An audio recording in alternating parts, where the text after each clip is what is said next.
Hi, my name is Juliet Selgren, and this is my podcast, The Great Antidote. This podcast has been brought to you by the Center for Growth and Opportunity at Utah State University. To learn more, visit www.thecgo.org.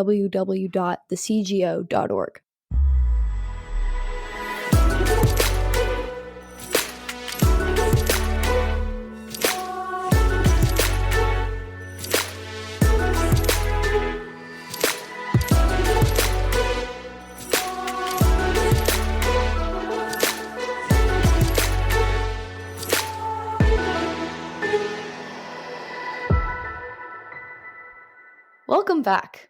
We often think about the Constitution and its amendments. I mean, they're very important to our government, to our function in government, to our daily lives. But when many people think about the Constitution and the amendments, they don't think about some of the ones that have caused a big fundamental change in the function and the way that the government works. For that, I'm thinking of the 17th Amendment, which changed some of the way that our legislative branch functioned. Today, I'm going to be talking to Todd Zywicki about the 17th Amendment. I'm very excited. Todd is a professor of law at George Mason University School of Law, and he teaches in the areas of bankruptcy and contract. He also focuses on the 17th Amendment, financial regulation, and a lot more. He's been on the podcast before. We talked about law and economics last time. I'm really excited for this. Welcome, Todd. Thank you, Juliet. I'm excited too. So, you've been on the podcast before, so I have asked you this question before, but I'm going to ask again. What is the most important thing, or second most important thing, that people my age or in my generation should know that we don't? Well, I would say that the best way to think of this is life is trade-offs. And you are an economics major, so you are appreciating the idea of opportunity cost and that there's a cost to everything, and the cost is not the monetary cost, it's what you give up. And where people get in trouble in life, I think, is when they fail to recognize that life is trade-offs, which is to say you can't do everything and can't be everything. The more you work, the less time you have to spend with your family or cultivating yourself and the like.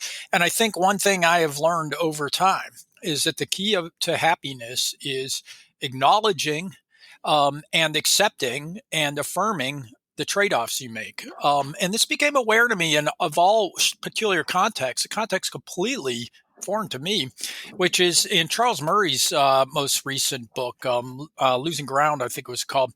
He reports some fascinating data, which is that the single most happy group of individuals in American society are stay-at-home moms. Now, why is that? Is it because there's something uniquely important about it? Perhaps, but I think what it really illustrates is a point, which is that that a stay-at-home mom is often somebody who's simply decided to own their decision, right? Which is maybe it's their decision, maybe somebody else makes a different decision.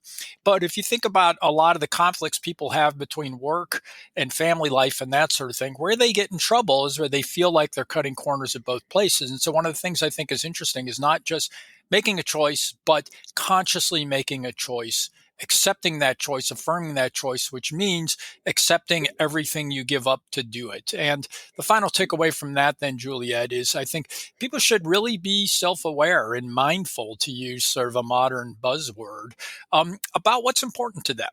And make sure that they're spending their time doing things that are meaningful. They have a clear sense of what the priorities are in their life. And that often means saying, no, A is more important than B, which isn't to say that B is not important, but right now A is more important, and I just have to accept that means right now I can't do B.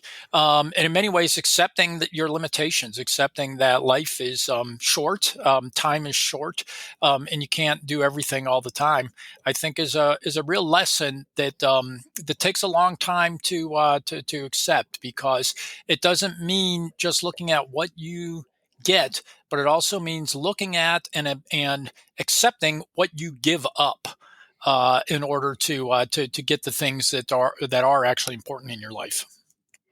That is a very good point, especially coming into 2022. It's a new year. It is time to accept our choices and to understand, because we do the decision calculus, as economists call it, in our heads, but we don't actually spend time thinking about the trade-offs. And so often you think back and you're like, oh, well, I wish I hadn't given that up. There is a reason why you gave it up. Right. Don't forget that. And so own your decisions, essentially. That's right. And sometimes life just sometimes decisions are thrust upon you, right? You lose your job, or you have a health problem, or someone you love has issues or problems or health problems or whatever. And sometimes that just means accepting this is what's important to me right now, is to do this, and that means a lot of these other things that are also important just need to be set aside. So, and I think there's, to me at least, that has been an important life lesson that I have learned, which is that in many ways, recognizing what you're consciously choosing not to do reinforces for you the value of the time and the energy you spend on the things you consciously do choose to do. Let's dive in. Great. According to Encyclopedia Britannica, the 17th Amendment of the Constitution, quote, provided for the direct election of U.S. senators by voters of the states. It altered the electoral mechanism established in Article 1, Section 3 of the Constitution, which had provided for the appointment of senators by state legislatures, end quote. As George Will wrote a decade ago, quote, in 1913, progressives, believing that more and more direct democracy is always wonderful, got the 17th Amendment ratified, end quote. Leaving aside the pros and cons of this change and the results for now, can you explain to us why the Founding Fathers designed the structure of Congress as they did, and who was behind the idea for this design? So there were really two ideas that animated the framers, one of which is not really relevant that much today, at least to the same extent, and one which remains very relevant. The first reason, as people know, is that the framers had in mind, the way the framers arranged the government was that it wasn't a democracy. As we know, the framers created a constitutional republic, and they did not create a democracy.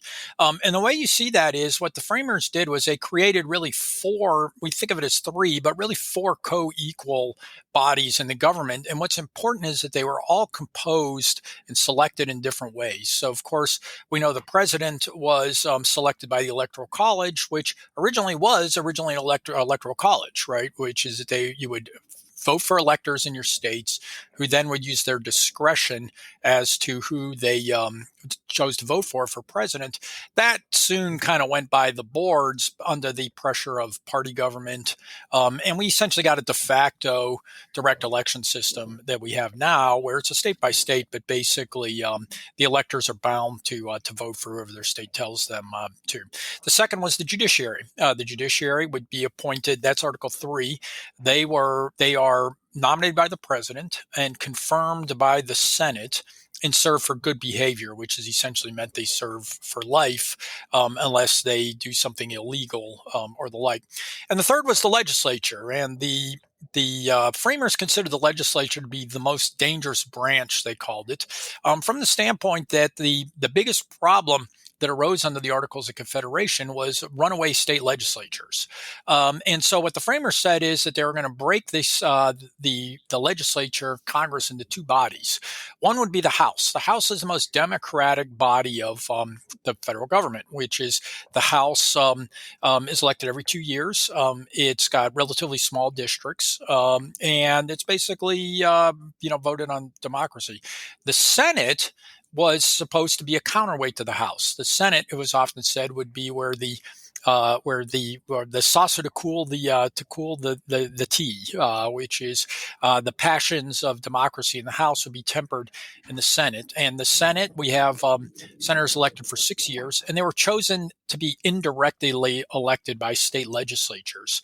That was for two functions. The first was essentially a model on the House of Lords, which is the idea was that senators would be people who were too distinguished and too accomplished to be the kind of people who would go out and scramble for votes like an ordinary congressman. They would be chosen for the Senate based on their lifetime achievements as military leaders, lawyers, business people, and the like. And so they'd be kind of an elite body. And one of the things we see with that is the kind of responsibilities that are given in the Constitution to the Senate reflect that. So, for example, we just mentioned confirmation of judges. The idea is that senators would be the kind of people who could judge the criteria, judge basically the credentials and the character of nominees. And so the confirmation power is given to the Senate. The treaty power was given to the ratified treaties was given to the Senate because they thought they would be just sort of a more accomplished and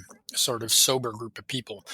The more that sort of elitist notion of the Senate kind of went away pretty quickly. It was a bit unstable to begin with. The more important thing that did provide a lot of durability for a long time, and I think most people are interested in, is the Senate, the institutional capacity of the Senate, which is to say that the Senate actually had two functions.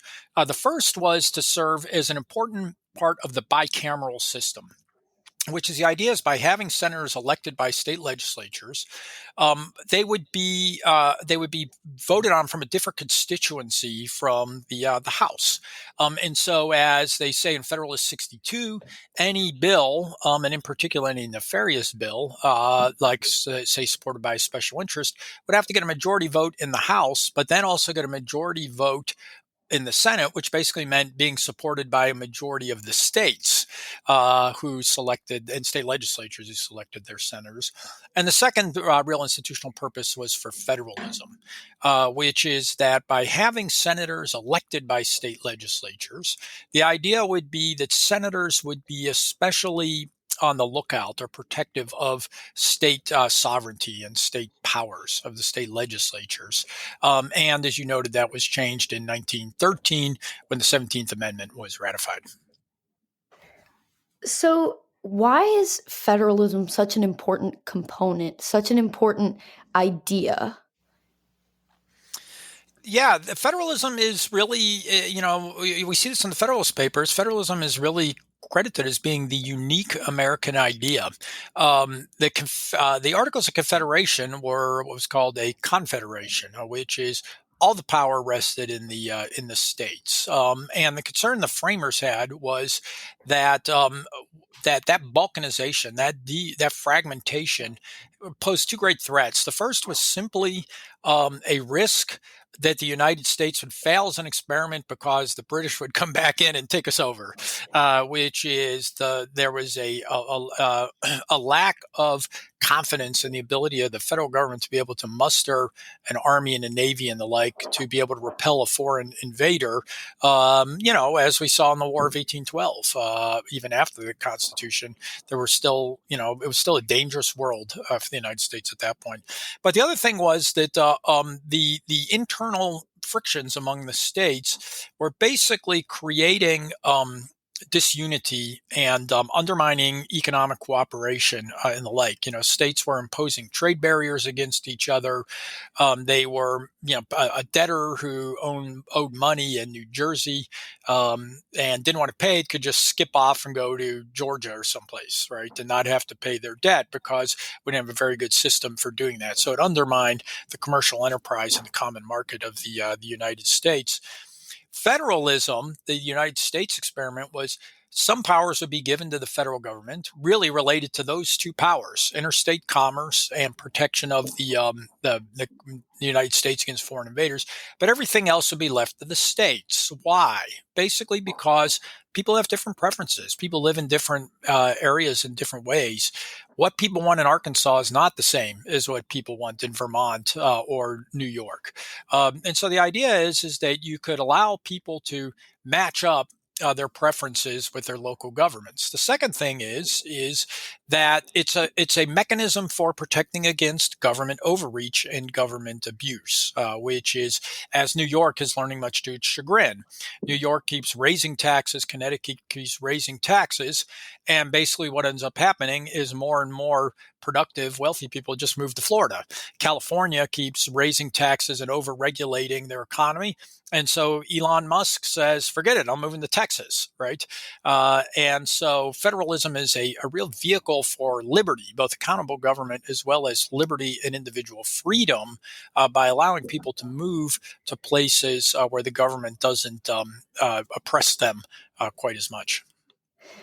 Can you explain how U.S. senators were chosen and appointed before the 17th Amendment was passed? It's a fascinating system and a fascinating evolution, Juliet, which is that originally it worked pretty much like the framers thought, which is that their state legislatures would get together and they talk about who should be our two senators, and they would pick very distinguished people. And as you probably know, what is considered to be kind of the golden age of the U.S. Senate was in the pre-Civil War era. But this is the era we think of John C. Calhoun, Daniel Webster, Henry Clay, right? The great triumvirate, they're often called. And what's interesting about that is that guys like Daniel Webster, because of this system where the state legislature's flexibility, a guy like Daniel Webster could move in and out of the government over the course of his career. He could be a senator and then serve as Secretary of State. Or you could go into private practice for a few years, as he did as a lawyer. And so it wasn't uncommon for these very distinguished senators to be, serve in a presidential cabinet or the like, and then resume afterwards and go back to being a senator. And so one of the things what's interesting about it is this problem we have today. I would say it's a problem of career politicians was less prominent back in those days. Over time, that changed a little bit. And in particular, Andrew Jackson, who really kind of created the prototype of a modern American party system, basically was the first one. Ironically, he's thought of as a very decentralist president, but he was very strong-armed about creating state parties that would do what he told them. And that's where you start to get then around that era, the emergence of political parties as they relate to senators.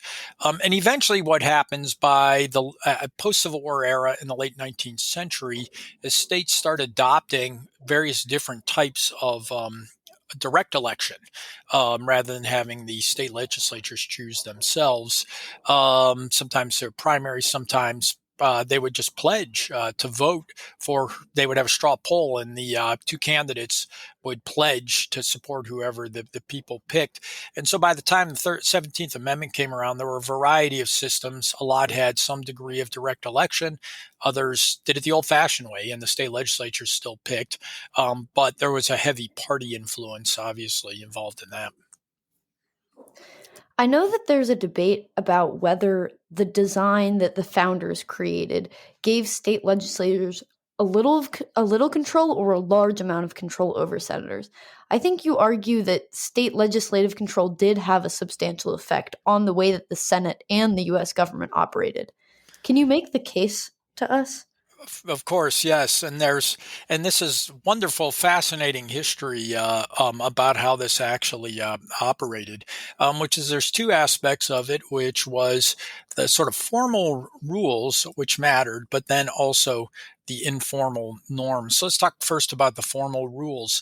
Under the Articles of Confederation, the delegates to the National Assembly, I don't remember what it's called, state legislatures had the power of what was called instruction and recall, which is that state legislatures who selected their representatives to the federal government could instruct them how to vote on various issues, and they used that power a lot, especially on high-profile issues.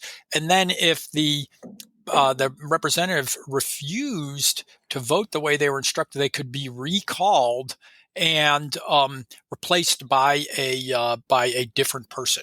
right? Somebody who would follow the state legislature's instructions. The Constitution of the United States specifically rejected a right of recall by state legislatures. And so what we ended up seeing was a process of informal instruction where state legislators would instruct their senators to vote a certain way, but no formal power of recall. And what we saw for most of the 19th century is that senators actually abided by that, which is the informal norm was if your state legislature instructed you to do something, if you don't want to do it, you resigned and allowed them, you sort of honorably resigned and allowed them to replace you. Um, and, um, and so there was this informal norm of legislatures, state legislatures being able to do that. And obviously the fact that the majority party in the state legislature was also the ones who selected you to be there in the first place meant that quite often your views would be in alignment. And we actually saw during the 19th century a number of situations in which senators refused to follow their instructions of their state legislatures and resigned instead. As we adopted more of these direct election type workarounds that we talked about, that norm went by the boards, and senators then simply served their 6-year term pretty much, and then ran for re-election in a similar way. I read somewhere that until the change in 1913, the structure of Congress in the written Constitution has barely been touched, and had barely been touched since 1791. Right. Can you tell us what prompted that change 130 years after? Yeah, there were a couple things, and partly what it was just the rising tide of democracy, which is to say, a lot of the pressure arose out of the populist movement, and a lot of the criticism was by sort of what they called the yellow press or the muckraking journals, newspapers that railed against the Senate. Why? Because the Senate was doing exactly what the framers wanted it to do, which is as the House would kind of pass all these bills and all this legislation and all this federal legislation, the Senate was slowing it all down, blocking it, and it gave rise to the idea, a common thing, I think, the Hearst Press, if you've heard of that, referred to as the Millionaires Club, that they were out of touch with the people, and so partly it was democracy. Now, my view is that can't explain all of it. The reason being that nobody ever proposed electing judges, federal judges, even though the majority of states in the United States today have elected judges, and a lot of them were adopting during this period elected judges. There's no serious effort to elect federal judges, and so I think that explains some of it, but not all of it. A second reason that's related to that was that there were special interests who clearly would benefit from direct election of senators. First, the growth of interstate markets and interstate commerce, the railroads and everything grew up around the railroads. The railroad industry and others wanted a more active federal government that would sit on state governments and that sort of thing. And so more interstate commerce gave rise to more interstate interest groups, and they basically wanted to undermine this bicameral process we talked about, where the Senate was blocking a lot of things that they wanted. And related to that was, ironically, urban political machines were big supporters of the 17th Amendment. Why? Because at this time, state legislatures were mirrored on the United States Senate, and so there was different that they were geographically based rather than population based, and so that tended to give rural interest in states more voice over their senators than the urban areas. And so urban machines and the denizens of the big cities were pushing for this as well. One other sort of historical quirk is that there was a problem with what was called deadlocks, which is that a number or several state legislatures from time to time failed to actually successfully elect a senator to represent them. And so they had vacancies, Delaware and some other states, especially Western states, which had very unstable politics at the time, would have periods where they would have no senator in the government. I think that view is overstated as well. Most state legislatures figured out how to do it after the first time they made a mistake.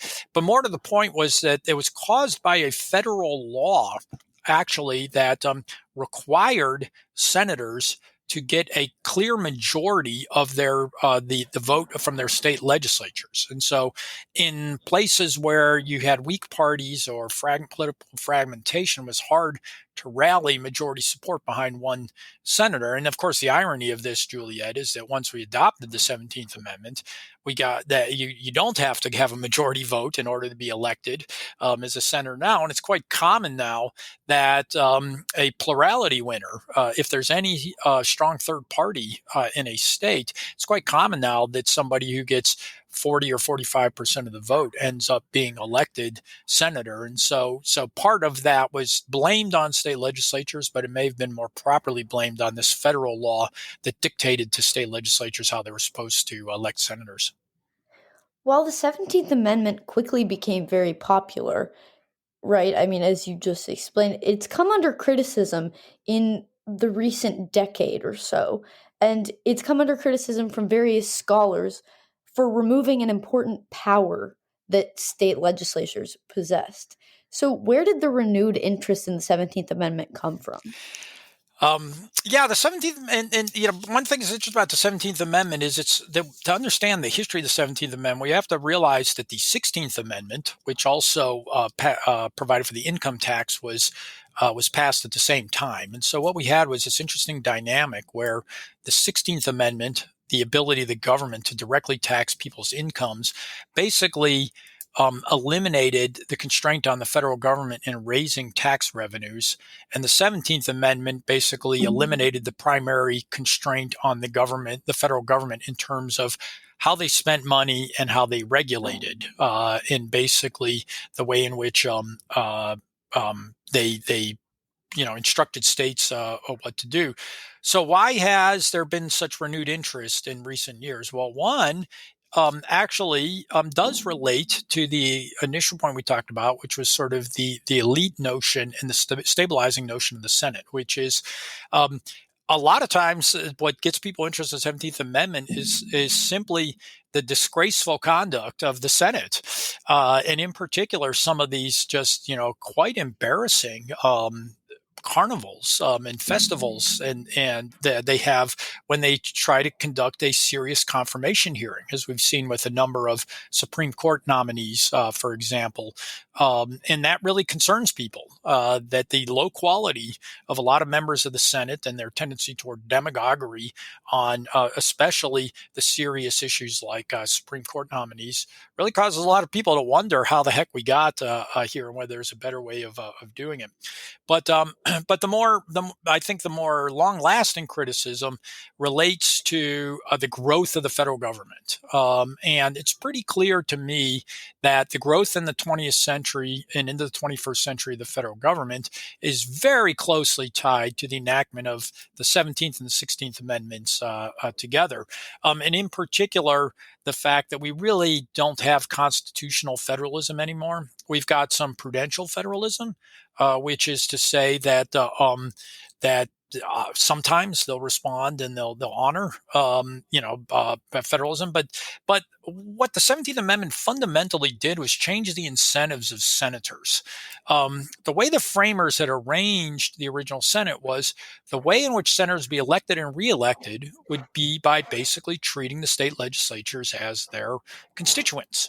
And they were not going to heedlessly give away the power of the state legislatures or vote for federal laws that dramatically infringed on the powers of the states. Because if they did, then they would be voted out of office. Direct election changes that, and it goes directly to the people. And the people seem to care more about results than they care about constitutional structure. And so if a politician finds it in his or her self-interest to expand the power of the federal government or give handouts to some special interest that will help them get reelected, little institutional details like the like federalism, generally don't hold them back. And the invocation of federalism now, whether from Republicans or Democrats, is usually just insincere and strategic rather than a truly principled position. You support the repeal of the 17th Amendment, as you wrote in an exchange with your GMU colleague Ilya Somin called Federalism and Separation of Powers, the Ramifications of Repealing the 17th Amendment. However, your support for repeal doesn't rest on a belief that repealing the 17th will be a cure for America's constitutional ills. As you write, quote, our constitutional culture has become too intellectually shallow and corrupted by decades of structural protections destroyed by expediency and special interests to believe that any single change could restore our constitutional culture, end quote, which is what you were just mentioning. So can you explain your support for repealing the 17th if it is not the only step that needs to be taken? Yeah, I think it would make a difference at the margin. You know, the framers, the brilliant insight of the framers, I think the single greatest insight they had was in Federalist 51, where Madison says, you know, if men were angels, no government would be necessary. But since men are not angels, government is necessary. But the great challenge is this, which is first creating a government that's strong enough to control the governed, right, to stand up to interest groups and democratic pressures, and at the same time oblige it to control itself. Which is to protect the people from oppression by their leaders, to create enough independence to protect minority rights, but at the same time create enough accountability so that people have to that the politicians don't use it as a way just to advance their own selfish interest. And that's why they created this kind of elaborate and somewhat complicated system of 4 different bodies, plus the power of judicial review, the Bill of Rights, and that sort of thing, which is part of it. Um, and what they said, the engine of this would be that the great check here would be the self-interest of the politicians. And so they say the interest of the man must be aligned with the constitutional rights of the place. So if you want the Senate to take the states seriously and take federalism seriously, you have to provide an incentive to senators to do that. And the way you do that is by tying their electoral success to doing that job. Once we've unhooked that, now where you do your job by basically delivering goodies to favored special interests and making speeches about it, that's what you get if that's what gets you elected. If your incentives are to protect the states, then you're going to tend to get more of that. And so my view is, while it's not a panacea, as we said, I think realigning the senators, realigning senators with their state legislatures, at least would create restore some of that institutional and constitutional safeguard for federalism and bicameralism. How much I don't know, but I think it would certainly be better than we have today, although it would be imperfect because it would create imperfect incentives still for senators. But I think it would be a great step towards restoring the Constitution and helping people understand the constitutional value that we don't have a democracy. We have a republic, constitutionally limited republic of separation of powers and checks and balances and the like. Well, so then how do you respond to the criticism or the argument that the repeal of the 17th is undemocratic? It is undemocratic. I don't respond to it at all, which is to say it is undemocratic. And I think that undemocratic elements of as part of the Constitution are important for the reason we just said, right? Which is that there's a balance here. It's a trade-off. There's no solution to this problem of obliging the government, having the government having the power in the first place to control the governed, and in the second place, obliging it to control itself. We don't want to have a democracy because, in that sense, you don't have any checks on the governed. They can do whatever they want to, however they want to, whenever they want to minorities and the like. Then, but we don't want to have a kingship where a king can basically say, "I don't care what the people think," because we know what happens then is the king enriches himself. So what they tried to do is create this process where these two impulses would be in tension with each other. And I think what we're seeing now in the United States is sort of a corruption of both of those, which is to say, first, we have too much democracy in the sense that the federal government has just become a special interest, reward enriching machine. But at the same time, the dysfunction of Congress has allowed for this massive growth of this unaccountable bureaucracy within the executive branch, which even the presidents themselves can't really control.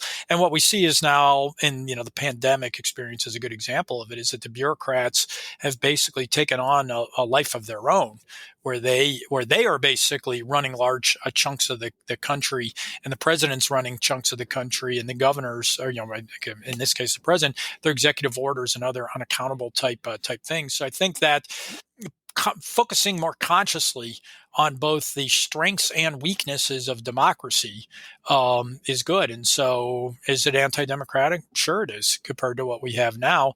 But I think that might be a good thing to restore some of the balance that the framers saw. And I think a way that I might put it is that protecting state sovereignty protects the will of the people at a regional level, where the states can better represent the needs of an area, right? That's absolutely right. That's right. Yep. So if repealing the 17th Amendment is only the first step in restoring constitutional governance and then deepening citizen understanding about the Constitution, what are other steps you believe are required? I'm always wary about this, Juliet, and I smiled when you asked the question, because I travel the country a lot. I speak a lot of law schools and to lawyer groups and stuff like that, and this is often a topic that I speak about, and I think there's a great lesson embedded in the history of the 17th Amendment, which is that the politicians, the legislators at the time, including senators who supported the 17th Amendment, thought that it was a fairly trivial act, which is they thought, oh, well, this is no big deal, right? We'll just let the people choose, rather than the legislature. The legislatures will be relieved of this burden, and it'll be fine. Well, what turned out to be the case is that there were huge unintended consequences that flowed from the 17th Amendment. It was a big deal.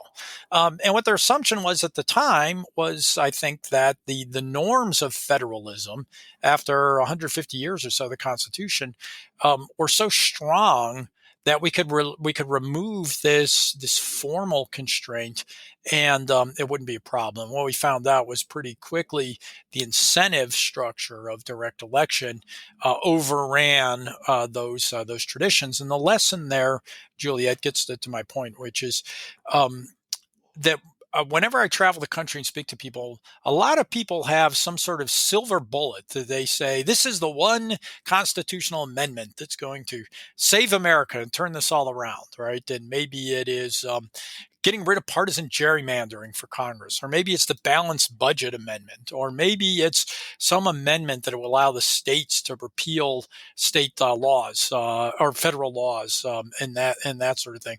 And they can explain to you in a lot of detail why it's a good thing and what the benefits of it would be. And the question I always ask them then is, okay, now tell me what the unintended consequences of that will likely be. Tell me what the downside might be of doing that. And it turns out nobody ever thinks about the downside, right? And in particular, this question of what kind of incentives are you putting in place for the people who end up doing it? And is it actually compatible with the incentives of the people who are doing it? And it may be that you look at these things, you say yes or no, but all of them have benefits and all of them have costs. And so I think there are some that are worth thinking about. I think a balanced budget amendment, even though it would be hard to enforce in the like, might be better than what we have now. Um, so, I mean, I haven't really thought systematically about these other sorts of things. It's not clear to me that restoring the electoral college would be a good idea. In fact, the original electoral college probably not a good idea.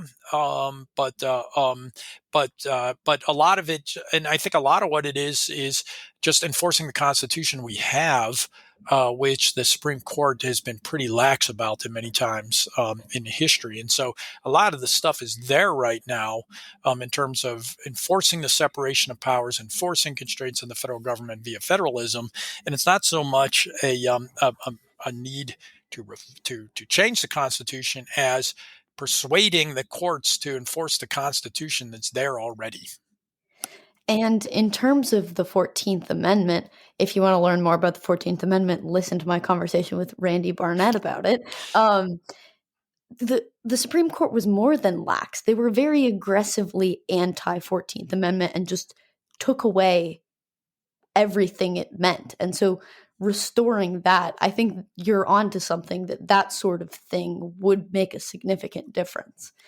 Yes, and that's a good example of what the framers were concerned about, right? Which is one of the observation the framers made, and this doesn't apply in all circumstances, but one of the reasons why the framers were afraid of or didn't like the Articles of Confederation and so much power in the local governments is they said, look, but this runs a real threat of what they call majority faction on the local level, which is that while federalism is great because it creates accountability to the majority, this trade-off we talked about, which is controlling the governed, right, which is preventing majorities from oppressing minorities.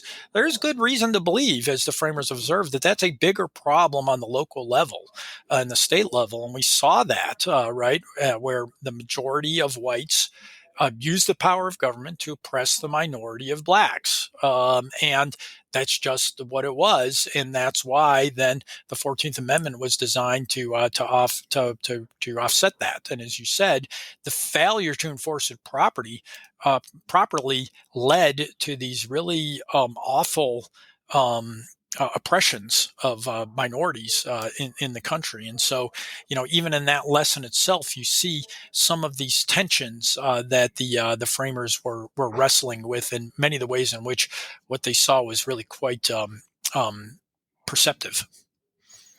In the debate about DC statehood, one of the main reasons why actually changing DC to be a state, why that wasn't a possible outcome was, first, it's an amendment that is difficult in itself, but also that it was considered a major political power grab on the side of the left. What are the politics in the debate on the 17th Amendment, and do politics make repeal impossible? Well, obviously, there's one golden rule of politics, which is incumbents never vote for things that reduce their power.